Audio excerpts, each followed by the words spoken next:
আবৃত্ত ভালোবাসি তোকে, লিখেছেন সালমা চৌধুরী। পর্ব সংখ্যা 2। আমি তোমাদের সঙ্গে আছি মাহি। তানভীর: আচ্ছা, আসছি আমি। এতক্ষণে মেঘে ঢেকে গেছে চাঁদ। অসীম দূরত্বে তাকিয়ে কি যেন ভাবছে ছেলেটা। তারপর রুমে ঢুকে দরজা আটকে ব্যাগ থেকে একটা সিগারেট বের করে বারান্দায় বসে সিগারেট জ্বালিয়ে ঠোঁটে ধরে। দৃষ্টি পড়ে দূরে গাছের পাতার ফাঁকে ল্যাম্পপোস্টের ক্ষুদ্র আলোর দিকে। তার নিচে 2-3টা কুকুর আপন মনে চিল্লাচিল্লি করছে। সিগারেট খাওয়াটা আবিরের নিত্যদিনের অভ্যাস না। যখন সে খুব রাগান্বিত বা চিন্তিত থাকে, বা যখন নিজেকে কন্ট্রোল করার সব শক্তি হারিয়ে ফেলে, তখন সিগারেটের ধোঁয়ার মধ্যে নিজের কষ্ট, রাগ, চিন্তার অভিমানগুলোকে উড়িয়ে দেয়। সিগারেটে কয়েকটা টান দিয়ে সিগারেটটা ফেলে দেয়। তারপর টান টান হয়ে শুয়ে পড়ল নিজের বিছানায়। মাথার নিচে দুহাত রেখে চোখ বুজল। মেঘ খাবার খেয়ে রুমে এসে 2-3 ঘন্টা টানা পড়াশোনা করল। এইচএসসি পরীক্ষা শেষ হলো 1 মাসও হয়নি, কিন্তু পড়াশোনা যেন 3 গুণ বেড়ে গেছে। অ্যাডমিশন একটা মস্ত বড় যুদ্ধ, আর যার একমাত্র অস্ত্র হলো পড়াশোনা। তার সাথে অঙ্গাঙ্গিভাবে জড়িয়ে আছে ভাগ্য। এইচএসসি রেজাল্ট কবে দিবে ঠিক নেই, পাশ করবে কিনা তাও জানা নেই, কিন্তু অনিশ্চিত ভবিষ্যতের জন্য প্রস্তুতি আগেভাগেই নিতে হচ্ছে। বয়সের তুলনায় মেয়েটা পড়াশোনায় একটু বেশি এগিয়ে গেছে। 18 বছর বয়সে পা দিল সবেমাত্র 2 মাস হয়েছে। তার মধ্যে এইচএসসি পরীক্ষা শেষ। কয়েক মাস পরে যে স্নাতক শিক্ষার্থী হতে চলেছে ভাবতেই কেমন যেন নিজেকে বড় বড় মনে হয় মেঘে। পড়াশোনা শেষ করে নিজের বিছানায় শুয়েছে, হাতে তার নতুন মোবাইল। কিন্তু করবে কিসে? না আছে ফেসবুক, আর না আছে অন্য কোনো অ্যাকাউন্ট। ইউটিউবে ঢুকে কয়েকটা ভিডিও দেখে মোবাইল রেখে দেয়। শুয়ে ভাবতে লাগে আবির ভাইয়াকে ধন্যবাদ জানানো দরকার, কিন্তু সে তো ভয়ে দাঁড়াতেই পারবে না আবিরের সামনে। পুরনো স্মৃতিগুলো ভাবতে থাকে। মেঘ সবেমাত্র 5ম শ্রেণীতে উঠেছিল। বয়সের গণ্ডি 9 কি 10-এর মাঝামাঝি। তখন মেঘের একটা বন্ধু হয়েছিল, নাম জয়। ছেলেটা স্কুলে নতুন এসেই বন্ধুত্ব করেছিল মেঘের সাথে।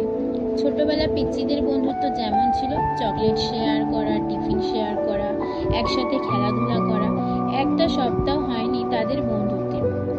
7 দিনের মাথায় আবির স্কুলে গিয়ে মেঘকে আর জয়কে একসাথে খেলতে দেখে স্কুলের সবার মাঝখানে মেঘের গালে কয়েকটা থাপ্পড় বসিয়ে দিয়েছিল, আর রাগান্বিত স্বরে বলেছিল, তোকে যদি আর কোনোদিন কোনো ছেলের সাথে কথা বলতে বা খেলতে দেখি তাহলে তোর খবর আছে। তারপর বোনকে টানতে টানতে বাড়িতে নিয়ে আসে। একটাবার বোনের দিকে তাকিয়েও দেখেনি। দুগালে আবিরের 5 আঙুলের দাগ বসে গেছিল।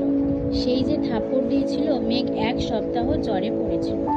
মেঘ ছোটবেলা থেকেই খুব অভিমানী ছিল। ছোট্ট মেয়েটাই থাপ্পড়ের ভয়ে আর আতঙ্কে আর কখনো আবিরের দিকে চোখ তুলে তাকায়নি। কথা বলা তো দূরের বিষয়, আবির বাসায় থাকাকালীন রুম থেকে বেরই হয়নি মেঘবালিকা। আবিরও কখনো খোঁজ নেয়নি মেয়েটা। ছোট্ট মেঘের মনে তখনই জন্ম নেয় আবির ভাইয়ের প্রতি অভিমান, সীমাহীন অভিযোগ, কষ্ট আর বিতৃষ্ণা। 2 বছর পর দেশ ছাড়ে আবির। এই সময়ের মাঝে মেঘ আবিরের সাথে এক টেবিলে খেতেও বসত না। আবিরকে দেখলেই যেন ছুটে পালাতো মেঘ। আবির বিদেশে চলে যাওয়ার পর মেঘ আবিরের ভয় থেকে নিজেকে সাবলীল করে আপন মনে রাজত্ব করতে থাকে খান বাড়িতে। আবিরের পাশের রুমটায় তার দখলে চলে আসে। আবির থাকলে হয়তো কখনোই সে এই রুম আসতো না। বিদেশে যাওয়ার পর আবির সবার সাথে ভিডিও কলে কথা বলেছে, কিন্তু কথা হয়নি মেঘের সাথে। 2-1 বার মেঘের কথা জিজ্ঞেস করেছিল ঠিকই, কিন্তু মেঘ আতঙ্কে কথা বলতে চায়নি। এরপর থেকে আবিরও কখনো মেঘের কথা জিজ্ঞেস করেনি। এত বছর পর ভাই বাড়ি এসেছেন, এখনো দেখা হয়নি তার সাথে। এরই মধ্যে মারপিট করে ফেলেছে। ছোটবেলায় অনুভূতি প্রকাশ না করতে পারলেও আজ আবিরের কর্মকাণ্ডের কথা শুনে মেঘের মনে একটাই নামে ঘুরপাক খাচ্ছে, সেটা হলো হিটলার। হিটলারের সাথে আবিরের কতটা মিল বা বেমিল তা বিবেচনা করার বিন্দু পরিমাণ ইচ্ছে তার নেই। মাথায় একটা চিন্তাই ঘুরছে, ধন্যবাদ জানানো উচিত।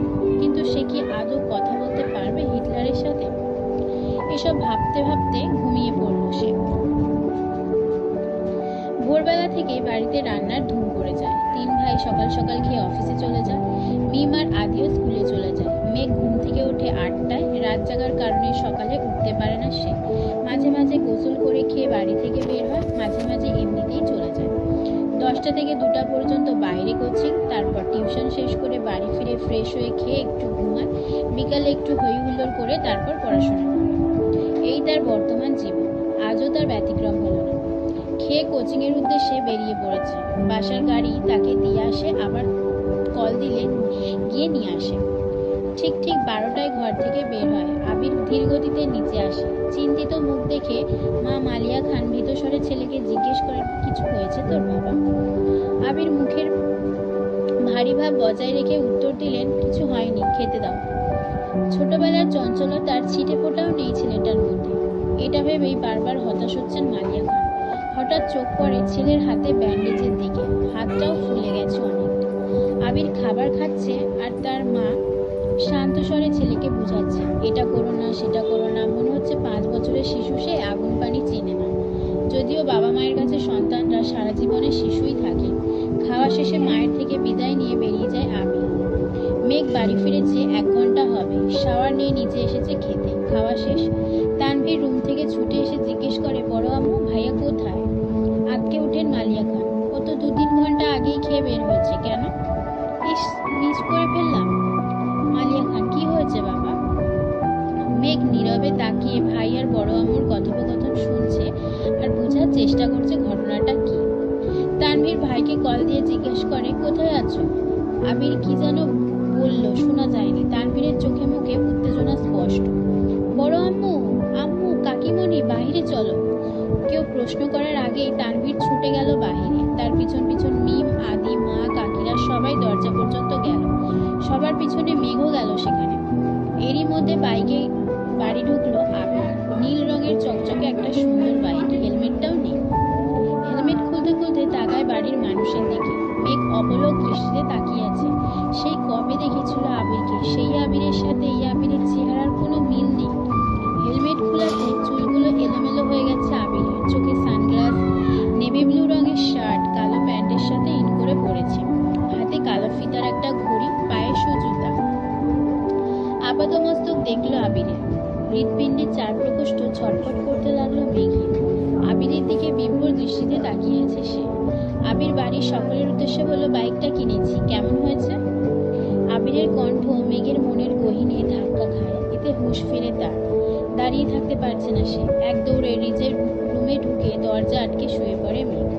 মিমা আর আদি হই হুল্লোড় করছে। আবির ভাইয়ের কাছে আবদার করছে ওদের বাইকে নিয়ে ঘোরার জন্য। মালিয়া খান ছেলের পানে তাকিয়ে প্রশ্ন করলেন, বাসায় 2-3টা গাড়ি থাকার পরও বাইক কেন কিনলে? আমার গাড়িতে চলাচল ভালো লাগে না, অবলীলায় উত্তর দিল আবির। পিচ্ছিরা খুশি হলো, খুশি হতে পারেনি মালিয়া খান, হালিমা খান আর আকলিমা খান। কারণ এই বাড়িতে বাইক ব্যবহার নিষেধ করেছিলেন স্বয়ং আলী আহমদ খান নিজেই। তিনি কোনো এক বয়সে বাইকে অ্যাক্সিডেন্ট করেছিলেন, সেই থেকে বাইক কিনা বা বাইকে চলাচল নিষিদ্ধ করেছে। ইকবাল খানের খুব ইচ্ছে ছিল বাইক কেনার, কিন্তু বড় ভাইয়ের নিষেধ অমান্য করার সাধ্য নেই, তাই কিনতে পারেনি। তানভীর খুব করে চাইছিল বাইক কিনতে। রাজনীতির সুবাদে অনেক জায়গায় চলাচল করতে হয়, বাইক থাকলে সুবিধা হয়। বাবা মোজাম্মেল খানকে বলেও ছিল সে, কিন্তু বাবার এক কথা, তোর বড় বাবু বাইক পছন্দ করে না। তোর দরকার হলে তুই একটা গাড়ি সবসময় ব্যবহার করিস, তারপরও বাইক কেনার নাম মুখে নিস না। আবির বাড়ি ফিরেছে 24 ঘন্টা হবে হয়তো। এরই মধ্যে বাইক কিনে ফেলছে। এর পরিণাম কি হবে তা ভেবেই ভয়ে আটকে যাচ্ছেন বাড়ির 3 বউ। অষ্টাদশীর হৃদয় কাঁপছে। কেমন জানি অস্থির লাগছে সবকিছু। পরিচ্ছন্ন নয়নে তাকিয়ে আছে রুমের জানালার দিকে। দৃষ্টি তার অসীম দূরত্বে।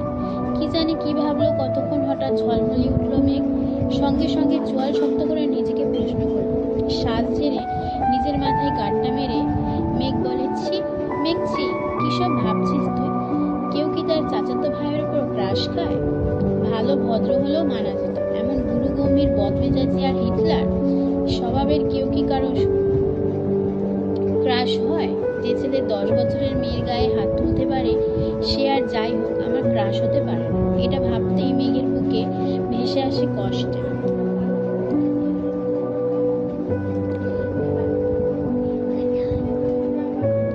নিজেকে স্বাভাবিক করতে মোবাইল হাতে নিয়ে কল করে মেঘের সবচেয়ে কাছের বান্ধবী বন্যাকে। প্রথম কল দিতেই রিসিভ হয় কল।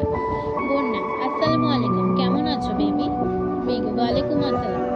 আলহামদুলিল্লাহ ভালো আছি, তুমি কেমন আছো? সরি, তুই কেমন আছিস? বন্যা, হঠাৎ আমায় স্মরণ করার কোনো স্পেশাল কারণ আছে? তোর তো আবার ভাঙা ফোন ঠুসঠাস বন্ধ হয়ে যাবে। মেঘ রাগান্বিত স্বরে এক প্রকার হুঙ্কার দিয়ে বলে, তুই আজ কোচিং এ আসিসনি কেন? কি যে একটা জিনিস মিস করছিস। বন্যা, কি মিস করেছি? বলে ফেলো বান্ধবী। মেঘ, এখন বললে কি আর সেই ফিলটা পাবি নাকি? আজও। বন্যা, আরে বেবি বলো তুমি, কাল শুক্রবার কোচিং বন্ধ, আবার দেখা হবে রবিবারে, ততদিন সহ্য হবে না, বলে ফেলো প্লিজ। মেঘ, আমার হাতে এখন আইফোন 13 প্রো ম্যাক্স। মেঘের কথা বন্যা এক বিন্দু বিশ্বাস করেনি, হেসে উড়িয়ে দিয়ে বলছে, এখন বল, একটু পর 14 প্রো ম্যাক্স কিনতে যাচ্ছিস, যাকে তার ভাই একটা আধা ভাঙা ফোন দিয়েছে ব্যবহারের জন্য, দিনে 100 বার বন্ধ হয়ে যায়, তার হাতে নাকি আইফোন। তুই কি ঘুম থেকে স্বপ্ন দেখে উঠলি নাকি? মেঘের উৎফুল্ল মেজাজ আচমকাই বিগড়ে গেল, অভিমানী স্বরে বলল, কাল আবির ভাই আসছেন বিদেশ থেকে, উনিই নিয়ে আসছেন আমার জন্য। বন্যা, তাই বল, না হয় তোর যে ভাই সে তোকে এই জীবনে ফোন কিনে দিত না, তোর বাবা দিতে চাইলেও সে আছাড় মেরে ভেঙে ফেলতো। ওয়েট ওয়েট, এই আবির ভাইটা কে রে, যে তোকে ছোটবেলা মেরেছিল সে? মেঘ মুখ কালো করে উত্তর দিল, হ্যাঁ, আমার চাচাতো ভাই। বন্যা, তা তোর প্রতি এত মায়া হলো কিভাবে ওনার? মেঘ, জানি না, শোন তোকে কি বলি। বন্যা, হ্যাঁ বল। মেঘ, আসলে আজকে বিকালে আবির ভাইয়াকে দেখে ছোটখাটো একটা শখ খেয়েছি। বন্যা, মানে? মেঘ, কি সুদর্শন চেহারা, দাঁড়ানো স্টাইল, লুক আর অগোছালো চুল দেখে আমার মনটাই এলোমেলো হয়ে গেছে। আমি মনে হয় ওনার উপর ক্রাশ খেয়েছি। মুখ ফুলিয়ে শ্বাস ছেড়ে একটু ধাতস্থ হয়ে গুরুগম্ভীর স্বরে বন্যা বলল, তোর মাথা ঠিক আছে মেঘ? তুই এত বছর যাবৎ বলছিস এই মানুষটা তোর শৈশব নষ্ট করে দিয়েছে, আজ কৈশোরে পা দিতে এই মানুষটার উপর ক্রাশ খেয়ে ফেলেছিস? মানুষ রং বদলায়, কারণে অকারণে বদলায়, কথাটা এতদিন শুনেছি, কিন্তু আজ তোকে দেখে মনে হচ্ছে এই কথাটা 100% সত্যি। না হয় যাকে এত বছর শত্রু ভেবে এসেছিস আজকে তার কথা অবলীলায় বলে যাচ্ছিস। বা মেঘ বা।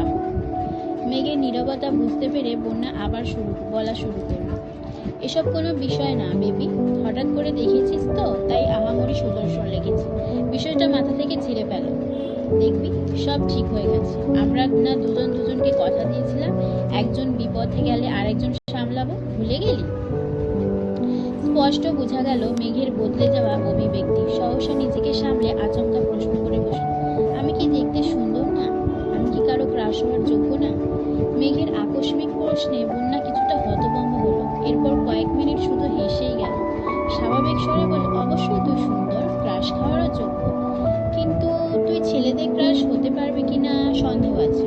হতে পারিস, রাস্তাঘাটের গাছগাছালির রংচটা দেওয়ালের গরু ছাগলেরও হতে পারিস। রাগে ফুঁসতে ফুঁসতে কল কেটে দিয়েছে মেঘ, আর ভাবছে আজকাল সান্ত্বনা দিতে চাইলেও মানুষ মজা নেয়। যদিও বন্যার হাসির কারণটা খুবই স্বাভাবিক, মেঘকে বরাবরই চোখে চোখে রেখেছে তানভীর সহ বাড়ির সকলে। 6টা 10 পর্যন্ত 6 থেকে 10 পর্যন্ত পড়েছে গার্লস স্কুলে, তারপর গার্লস কলেজ। আহারে, জীবন ধুধু মরুভূমির মতো, কোথাও কেউ নেই। স্কুল কলেজের সামনেই বাসার গাড়ি থাকতো, বাসা টু স্কুল, স্কুল টু বাসা। কোনো ছেলে না দেখলে ক্রাশ কিভাবে খাবে? বোধ শক্তি হওয়ার পর মেঘ মনে হয় 2-3টা বিয়ে খেয়েছে কাজিন, যাকে বলে নামের বিয়ে খাওয়া। তানভীরের ভয়ে বিয়ে বাড়ির এক কোণে বসে থাকতো মেঘ। ভাইয়ের কড়া শাসন ছিল, ঘর থেকে বের হতে পারবি না, বরযাত্রী আসলে তো আরও না, ঘরের ভিতরেই তার জন্য খাবার পাঠানো হতো। তানভীর নিজেই বোনকে খাওয়াতো ইচ্ছে মতো, তারপর বিয়ে শেষ হলে মা বোনকে নিয়ে চলে আসতো। গায়ে হলুদে নাচা, গান গাওয়া, এমনকি মেহেদিও দিতে পারেনি কখনো। এই কষ্টে এখন আর মেঘ কারো বিয়েতেই যায় না। এতে তানভীরও মনে হয় হাঁপ ছেড়ে বেঁচেছে। মেঘের এই সাদা কালো জীবনের কথা শুনলে বন্যা কেন পৃথিবীর সব মানুষই হাসবে। জীবনটা তার তেজপাতা হয়ে গেছে। মাঝে মাঝে ভাবে এই বাড়িতে জন্মটা কি খুব দরকার ছিল। কয়েকবার বন্যা কল ব্যাক করেছে, নিজের জীবনের হতাশার জন্য মেঘ আর কল রিসিভই করে না।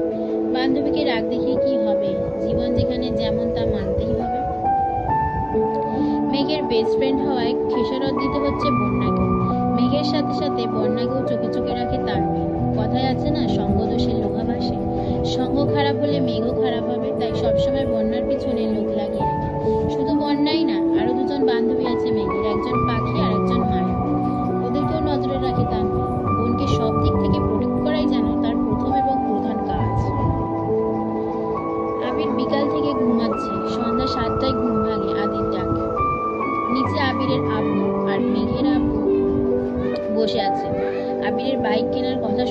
তাড়াতাড়ি চলে এসেছেন অফিস থেকে। আবির ঘুম থেকে উঠে চোখে মুখে পানি দিয়ে টাওয়াল দিয়ে কোনো রকমে মুখটা মুছে তৎক্ষণাৎ রুম থেকে বের হয়। সে তার বাবাকে খুব ভালো করে চেনে, ডাকার সঙ্গে সঙ্গে উপস্থিত না হলে বাড়িতে তাণ্ডব শুরু করে দিবে। আবিরের চোখে মুখে ঘুমের প্রভাব স্পষ্ট। ব্যস্ত পায়ে হাঁটছে সে। আচমকা এলোমেলো পায়ে ছুটে রুম থেকে বের হয় মেঘ, চুলগুলো অগোছালো। আকস্মিক ধাক্কায় রাতে চটজলদি নিজেকে নিয়ন্ত্রণ করে অগ্নিদৃষ্টিতে তাকায় আবির। তৎক্ষণাৎ মোটা ভ্রুযুগল শিথিল হয়ে যায়। অমত্ত চেয়ে রইল সে। এক মুহূর্তের জন্য মস্তিষ্ক থমকে গেছে আবিরের। দৃষ্টি তার প্রখর। আচমকা হাঁটা থামাতে শ্বাস ভারী হয় আবিরের। কালো জামা পরিয়ে দা এক ললনার দিকে দৃষ্টি পড়ে। আপাতমস্তক দেখলো একবার। কালো জামাতে যাকে অপসরার ন্যায় লাগছে। এলোমেলো চুলগুলো তার কোমর ছড়িয়েছে। চুল দেখে মনে হয় জীবনানন্দ দাশ বনলতাকে উদ্দেশ্য করে লেখা। চুল তার কবেতার অন্ধকার বিদিশার নিশা। চুল তার কবেকার অন্ধকার বিদিশার নিশা। দ্রুতগতি থামাতে গিয়ে মেঘের ছোট দেহ কম্পিত হয়। দৃষ্টি পড়ে 6 ফুট লম্বা মানুষটার বুকে। মেঘ মুখ তুলে তাকায় সেই মানুষটার চেহারার পানে। আবিরের চোখের দিকে বিস্ময়াভূত নয়নে তাকিয়ে আছে মেঘ। পলকও করছে না একটিবার। আবিরের চোখে মুখে ছিটানো পানির ঝাপটায় এলোমেলো চুলগুলো থেকে চুইয়ে চুইয়ে পানি ঝরছে, যা তার পরনের সাদা টি শার্ট অল্প স্বল্প ভিজিয়ে দিচ্ছে। সেদিকে খেয়াল নেই আবিরের। আবির কয়েক সেকেন্ড স্তব্ধ থেকে হঠাৎ চোখ সরিয়ে পুনরায় রুদ্রমূর্তি ধারণ করে। সবেগে হাঁটা দেয় সিঁড়ির দিকে। পিছন দিকে অষ্টাদশীর কোমল কণ্ঠ ডাক শুনে থমকে দাঁড়ায় আবির। তবে পিছনে তাকানোর প্রয়োজন মনে করেনি সে। মেঘ ভয়ার্ত কণ্ঠে বলে, থ্যাংক ইউ আবির ভাই। আবির শুনল কিনা কে জানে। এক মুহূর্ত দাঁড়িয়ে যথারীতি ব্যস্ত ভঙ্গিতে নিচে নেমে যায়। মেঘ ঠায় দাঁড়িয়ে আছে দরজার সামনে। থরথর করে কাঁপছে মেঘের হাত। মেঘের মনে হচ্ছে ভোঁ ভোঁ করে ঘুরছে সমগ্র পৃথিবী। কেন জানি দাঁড়িয়ে থাকার শক্তি পাচ্ছে না মেঘ। নিজেকে নিয়ন্ত্রণ করতে তাড়াতাড়ি দেওয়ালে ঠেস দিয়ে দাঁড়িয়েছে। এতগুলো বছর পর আবিরের চোখে চোখ রাখল মেঘ। ভেতরটা ভয়ে আঁতকে উঠছে বারবার। অন্তরাত্মা শুকিয়ে যাচ্ছে মেঘের।